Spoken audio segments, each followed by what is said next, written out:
Yesus. Berarti kalau seperti itu narasi kamu, adik, Yesus itu kerasukan Tuhan dong. Jadi roh Tuhan reinkarnasi menjadi Yesus. Roh Tuhan reinkarnasi jadi Yesus. Iya, betul. Di mana? Di mana tertulis seperti itu, adik? Ketika malaikat Gabriel berkata kepada Maryam bahwa engkau akan melahirkan roh yang berasal dari Tuhan. Roh Tuhan Gak ada itu.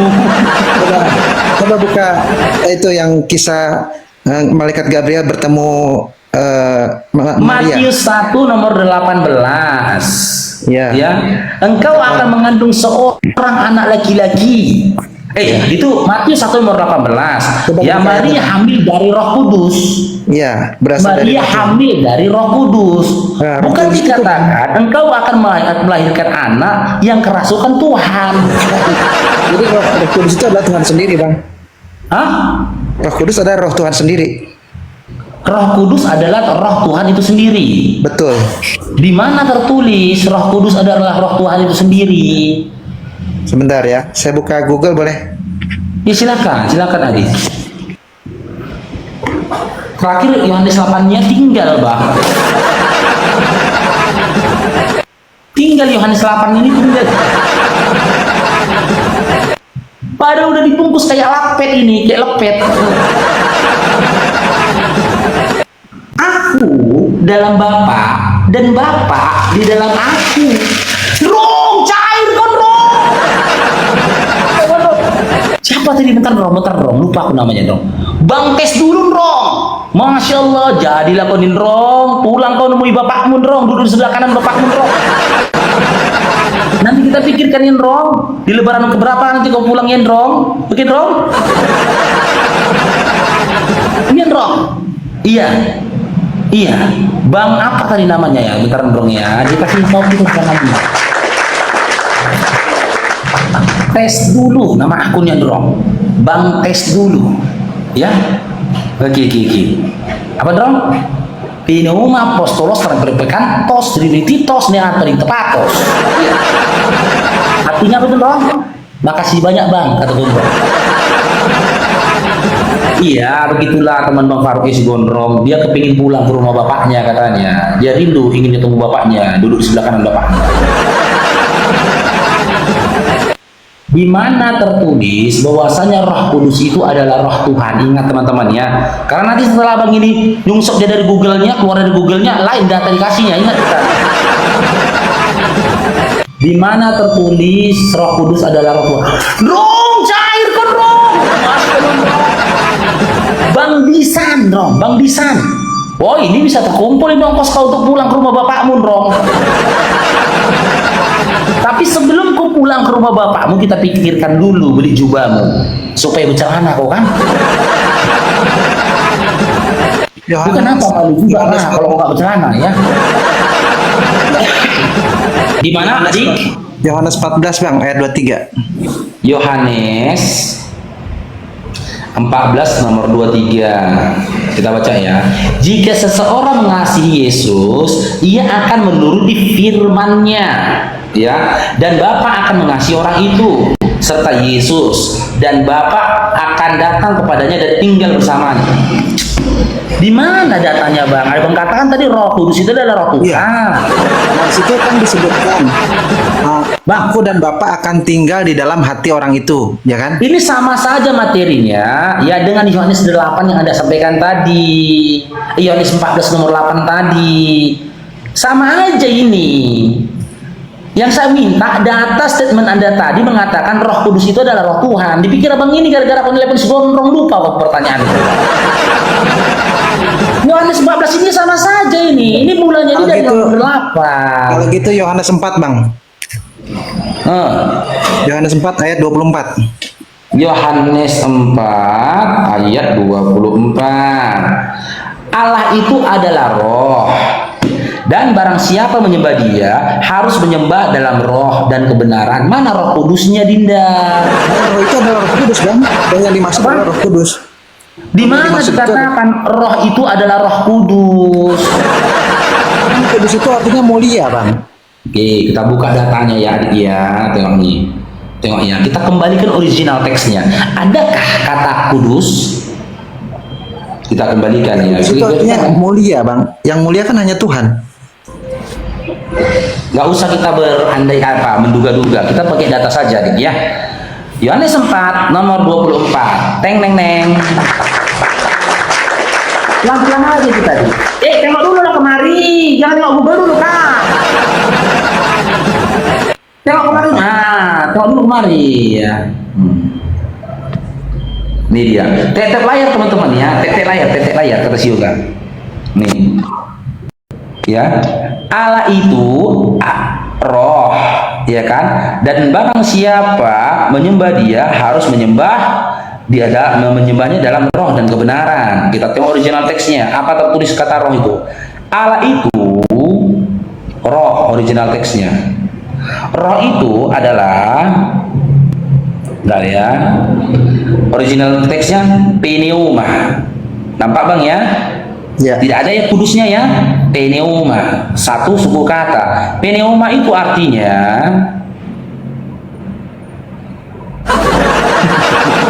Jangan cuma satu itu, banyak arti di situ.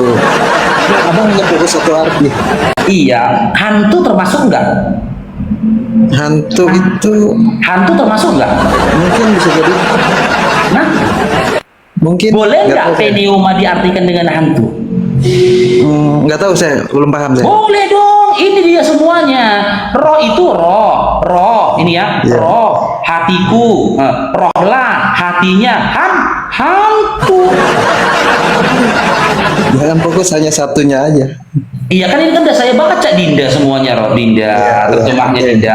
Roh 221, roh 73, roh hatiku, Ada lagi roh karunia itu kan ya. Ada karunia. Hatinya angin bisa, angin ya. Nyawa bisa. Apa lagi Dinda? Bermacam-macam roh bisa. Iya. Apa lagi Dinda? Iya. Apa lagi Dinda? Apa lagi? Coba. Semua kita baca ini ya. Bisa Iya. juga jadi apa? Apa bisa juga apa? Hantu. Hantu. Tapi yang paling masuk akal menurut saya yang nomor berapa? Coba dibesarin, Bang. Nah, kalau untuk masuk akalnya, kita ke translate Google. Gitu belajarnya. Mana berdasarkan Google ya? Tengok ya, translate Yunani. Translate, bentar Kak Dinda ya. Translate, ini masuk akalnya. Apa kata Google? Translate Yunani. Bentar ya. Bentar, aku dua tangan loh. Payah aku ngetik satu tangan. Translate Yunani Indonesia. Ini Dinda, tengok. Untuk lebih pastinya kita begini Dinda. Tengok ya. Ya, bentar ya Dinda ya. Nih. Nah ya. Pneuma.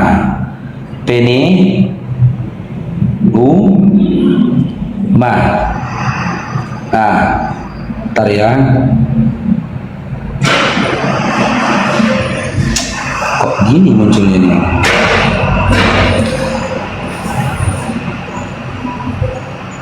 Indonesia, Yunani.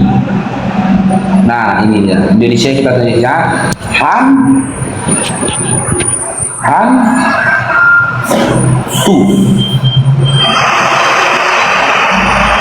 Hantu tertulis kata fantasma.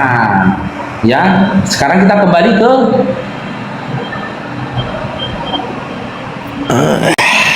Yohanes 4 nomor berapa tadi? 20 berapa tadi? Fantasma 424 ya. Iya. Kan? Oke. Paralel.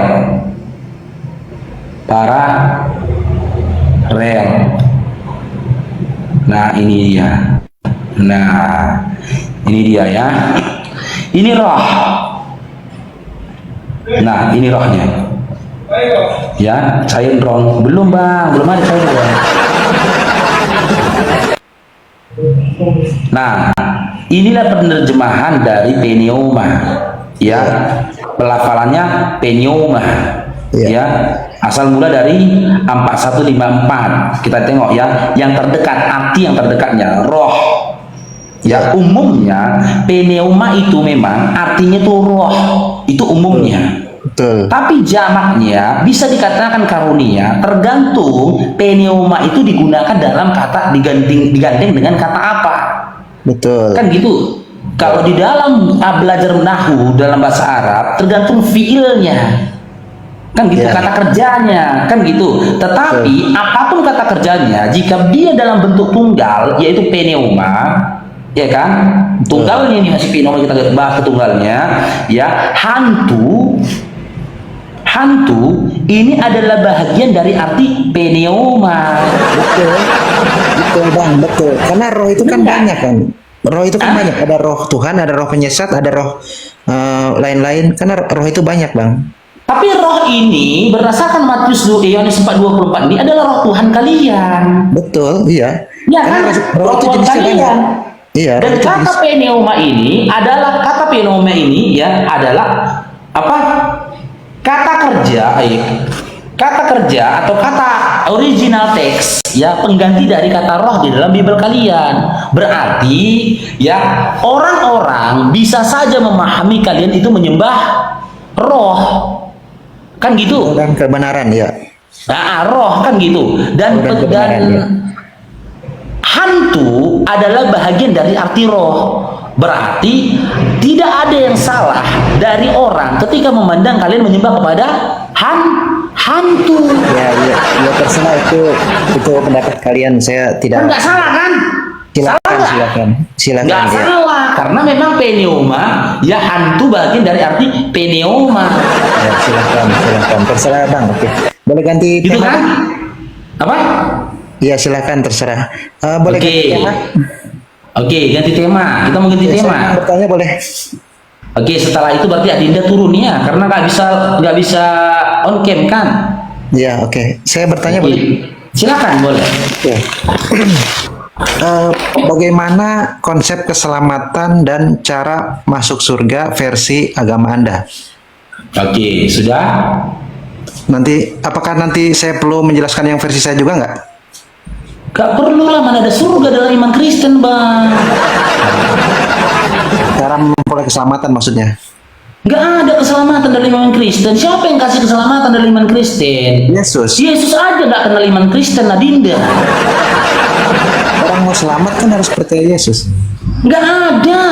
Yesus itu tidak ada satu ayat pun di dalam Bible di mana Yesus memberikan janji keselamatan untuk iman Kristen atau untuk iman yang bertuhankan kepada Yesus. Ada. Yang menyembah pada Yesus. Dia bilang, Yang akulah mengikuti jalan Yesus. dan keselamatan dan hidup.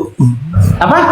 Kan Yesus berkata, akulah jalan dan kebenaran dan hidup. Jalan keselamatannya hidup dan Yesus, jalan keselamatan dan hidupnya Yesus itu hanya untuk Bani Israel. Matius 15 dan Matius 10. Yang dia berkata, pergilah jadikan semua bangsa muridku, gitu kan. Nah, itu Yesus anak siapa yang ngomong, Dinda? Matius 28 ayat 19, Bang. Hah? Matius 28 ayat 19. Tahu, Yesus anak siapa yang ngomong itu? Yesus anak Bunda Maria. Oke, Yesus yang ngomong dalam Matius 10 nomor 15, Matius 10 Matius 10 nomor 5 sampai 6, Matius 15 sampai Matius 15 nomor 24 sampai 26 itu udah mati Tuhan. Yesus anak siapa, Dinda? Bunda Maria. Oke. Dari Matius 15 dulu kita. Dari Matius 15 24 26. Modal apa kau katakan di dalam Matius 15 nomor 26? Apa legitimasi yang kau miliki hingga kau katakan yang berkata itu adalah Yesus anaknya Maria? Kan setelah disalib dia hidup kembali, setelah kematian 3 hari dia hidup lagi. Coba dibaca Dinda. Dari ayat satunya pun boleh.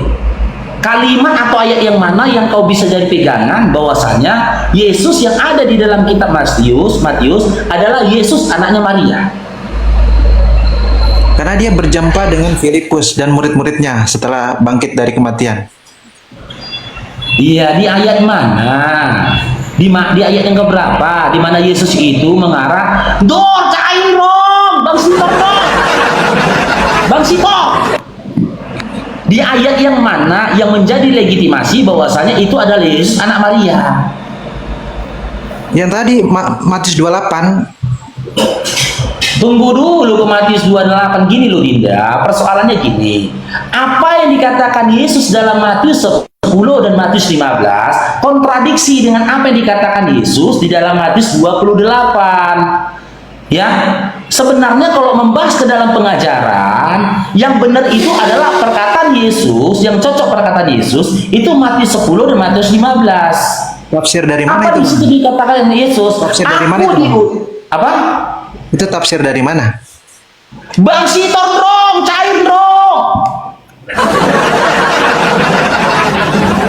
Kita kaji pelan-pelan Dinda ya. Bukan tafsir ini, tengok ya. Matius Dari mana? Bentar, kita kaji ya, bentar ya. Kita kaji ini. Matius 15 nomor 24 sampai 26. Tengok ya. Nih, tengok. Jawab Yesus, "Aku diutus hanya kepada domba-domba yang hilang dari umat Israel." Ya, terus Yesus menyatakan diri, dengar dulu tidak? Ya. Yesus menyatakan dirinya utusan. Ya, terus Sinkron. ada tulisannya, Bang? Sinkron. Ya. Tunggu dulu, sinkron ketika dikomparasikan dengan Yohanes 17 nomor 3. Tapi itu ada tulisannya, Bang. Ya kan? Ada tulisannya tapi itu, Bang. Apa?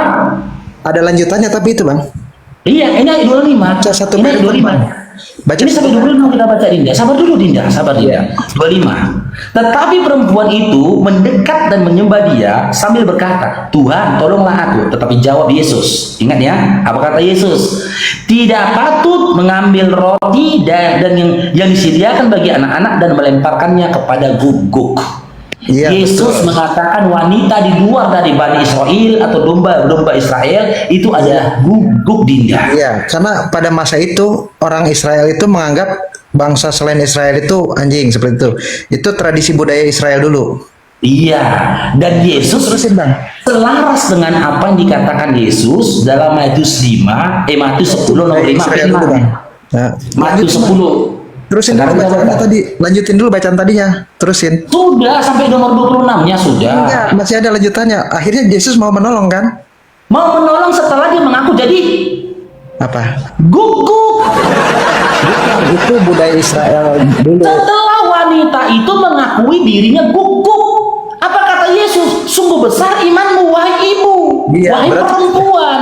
Iya, dia diselamatkan karena imannya, kan? Dia apa Dinda ya? Karena imannya tadi. Berarti kalau kamu mau menjadikan Yesus sebagai teladanmu atau kamu ngikutin Yesus, kau harus jadi guguk dulu, mau nggak? Iya, karena iman tadi yang menyelamatkan kan? Gimana? Iya, karena imannya tadi yang menyelamatkan. Akhirnya Yesus mau menolong. Menolong dia dalam hal apa? Menyelamatkan Iman tadi. atau menyembuhkan anaknya, bukan Iya. menjadikan perempuan itu bagian dari umatnya. Karena imannya tadi akhirnya diselamatkan. Kan ada kata iman tadi. Anda paham nggak kisah dalam Matius 15 ini Dinda? Kalau kau baca Ya. di ayat sebelumnya, perempuan ini minta tolong ke Yesus karena anaknya sakit Dinda. Betul, ya. Bukan Yesus, bukan perempuan ini minta menjadi umat Yesus. Dia Betul. minta tolong supaya Yesus menyembuhkan anaknya. Yesus nggak mau, gitu loh. Iya, Karena akhirnya mau, dia kan? segala Karena imannya mukjizat tadi. yang dia lakukan itu khusus hanya untuk Bani Israel. Sementara perempuan ini adalah perempuan Kanaan. Tapi Ya akhirnya kan? mau kan? Akhirnya dibantu Iya, oleh karena Yesus, imannya, ingat kan? ya. Dibantu oleh Yesus, ya setelah Yesus Karena mengatakan imannya, dia kan? guguk, anaknya disembuhkannya. Betul. Ya, nah perempuan Iya, itu mau bukan karena dibikin imannya. jadi umatnya. Iya, Perempuan itu karena bukan iman dibikin jadi wanita tadi. umatnya. Iya, karena ada kata iman tadi. Lantas, atas dasar apa kalian Dinda? Umat pemakan babi jadi umatnya Yesus. Karena Yesus untuk semua bangsa. Di mana Yesus mengatakan dia untuk segala bangsa? Matius 28 ayat 19. Beritakanlah Injil, kata Iya, jadikan Yesus. semua bangsa muridku. Iya, jadikan semua bangsa muridku. Sementara di dalam Matius 10 nomor 5 sampai 6, Yesus berkata ke murid-murid, jangan masuki bangsa lain. Yesus mana yang jujur ini? Itu lihat Omongan Yesus konteksnya, yang Bang. mana yang benar ini Dinda? Lihat konteksnya. Hah? Lihat konteksnya dan tafsirnya, Bang. Tidak Tidak ada ilmu tafsir dalam terjemahan Bibelmu. Cuma ada. Nih, kalau abang buka Sofi atau Tokopedia, abang ketik tafsir Alkitab Perjanjian Lama dan Perjanjian Baru, itu banyak buku-buku tafsir, bang. siapa yang menafsirkan? Jawab. Magisterium gereja, bang. Nama bang, nama Dinda. Saya tanya, siapa nama penafsir Bible? Silakan. Itu bapak-bapak gereja awal. Yang saya tanya namanya lo Dinda, ya Allah ya Rabbi. Oh, saya lupa, bang. Saya lupa. Cari tahu dulu, Dalilnya ini, bang. karena gini. Dalilnya ini, bang. Gini, Sebentar, Dinda. saya buka dalil ya. Dengar dulu, diam dulu, nanti buka dalilnya. Dengar dulu, tak kemana-mana diskusi.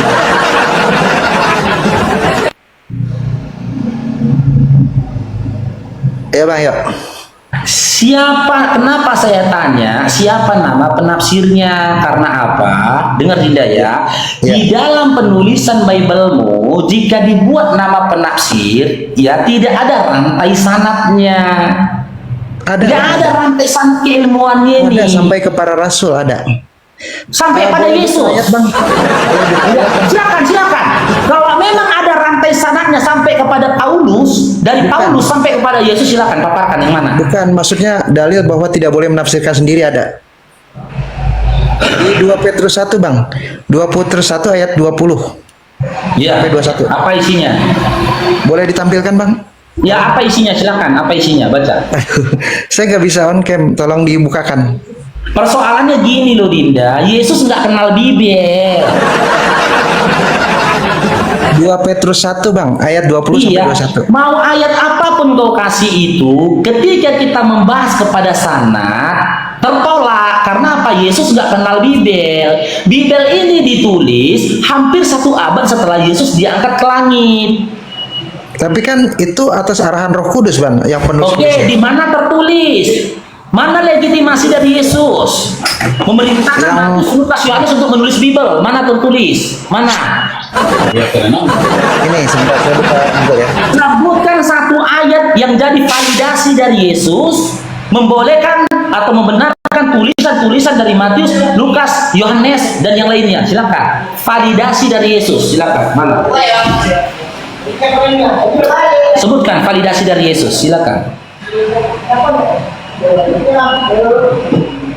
Yesus nggak kenal Bibel. Nggak kenal Yesus Bibel. Nama penulisnya aja pun nggak tahu Bibel itu siapa. Kita Matius, siapa nama penulisnya? Nggak tahu.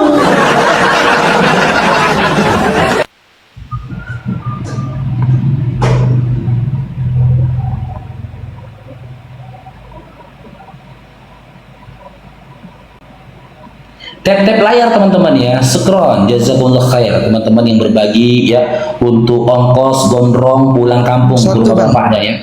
Apa? Wahyu 1 ayat 19. Validasi Ya, Wahyu 1 dari ayat Yesus 19. untuk menuliskan Bible. Ya. Wahyu 1 nomor 19.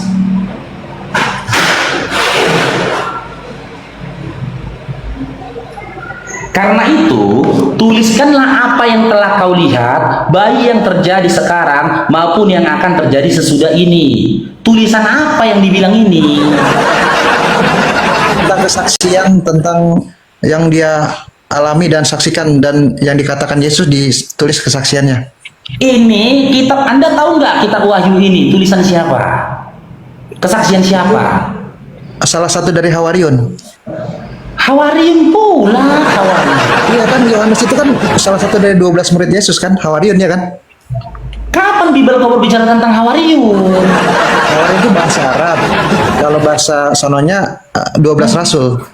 Kapan? Enggak, kita gini, kamu jangan nyebrang kemana-mana gitu loh. Kapan Bibel kau berbicara tentang Hawariun? Janganlah Yunani ke Arab-Araban bro. Maksudnya Yohanes itu adalah salah satu dari 12 murid rasul. Kitab Wahyu adalah mimpi Yohanes di Pulau Patmos yang katanya ketemu Yesus. Udah. Kesaksian, sementara mimpi itu terjadi setelah Yesus diangkat ke langit, bukan sebelum Yesus diangkat ke langit. Udah. Sementara di kitab lain Yesus menyatakan dia akan turun ke dunia untuk kedua kalinya untuk menghakimi. Sementara ketika dia datang ke dalam mimpi ke dunia menemui Yohanes, tidak terjadi kiamat pada saat itu. Tidak jadi terjadi penghakiman atas orang-orang hidup dan orang-orang yang mati pada saat itu. Maka muncul pertanyaan, ya, apa legalitasnya yang dimiliki oleh Yohanes? Bahwasanya Yesus yang mendatangi Yohanes di Pulau Patmos adalah Yesus anaknya Maria. Silakan, kena ini. Silakan Dinda kan silakan. Dinda, jangan ke Google dulu. Dinda, Yohanes 20. tunggu dulu, apa pertanyaan ke rupanya? Tadi kan legitimasi Yesus untuk memberikan kesaksian hidup dan menuliskan tentang hidup dia. Anda kan sudah kasih kitab Wahyu. Anda Ada lagi, Bang, ada lagi. Ada tunggu lagi. dulu, jangan 100 data kamu kasih ambang semua. Ya. Terus Ini dulu kita bahas kitab Wahyu ini dulu, nggak akan kelar ini. Kalau kayak gitu gaya diskusi nggak kelar ini. Ya, kitab Wahyu ini adalah mimpi Yohanes atau penglihatan Yohanes di Pulau Patmos, di mana dia mengaku-ngaku ketemu sama Yesus. Sementara di kitab lain Yesus berkata, dia akan datang kedua kali ke dunia ini untuk menghakimi orang-orang yang hidup dan orang-orang yang mati. Kedua kali, berarti ketika dia datang menemui Yohanes di Pulau Patmos sudah datang kedua kalinya. Tapi kenapa Bukan, tidak itu terjadi penglihatan, Bang. penghakiman terhadap orang hidup dan orang yang itu mati? penglihatan batin, Bang. Apa? Itu penglihatan batin, bukan Yesus datang, bukan. Di mana penglihatan batinnya Bang tertulis? Iya, jadi Yohanes mengalami penglihatan batin. Iya, di mana penglihatan batinnya di mana? Di mana tertulis Yohanes mengalami penglihatan batin? Mencak-mencak kemana-mana, lompat kemana-mana, penglihatan batin katanya. Berarti Yesus yang datang yang dilihatnya itu adalah Yesus palsu gitu. Penglihatan batin bro. Gimana penglihatan batin itu? Capek lah Bang diskusi sama kamu. Balik Google, coba yang lain lah ya. Capek diskusi gitu. Yang lain aja lah, yang lain.